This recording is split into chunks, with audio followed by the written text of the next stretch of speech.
For listeners who are either users of smart medical devices or trying to protect them or just learning about them, what are some of the most important threats or attack vectors that you'd like our listeners to be aware of?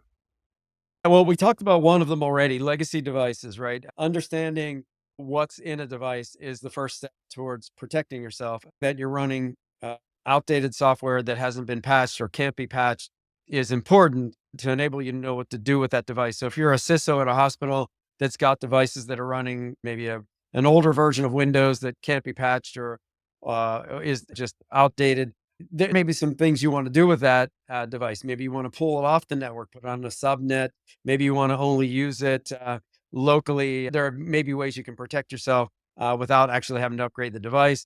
But that's kind of the first place to start, is to take inventory. What am I looking at across my landscape? As a personal user of technology or healthcare technology, you also want to make sure that the manufacturer of your product, the device that you're using, is maintaining an SBOM.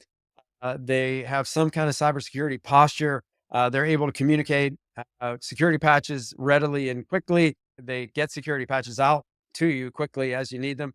They stay current with the latest trends. You don't want to see a few months or a year go by without hearing from your vendor, because I can guarantee you there's probably some patches that have to happen in that time frame. Just knowing the components that are running on this thing, so no, pretty much out of the gate with the device manufacturer, their responsiveness with respect to security. If they've got encryption technology is really important, especially if you're transmitting data, your own personal data to the cloud, which I know a lot of folks do. They wear these personal devices that communicate and send data to their doctors or physicians, and that's all happening through the cloud, but that all has to be encrypted. That's all mandated by PHI law. So HIPAA and others say encryption at rest and in transit is a necessity. So you want to make sure, check that too. Are you encrypting my data? Where's my data going?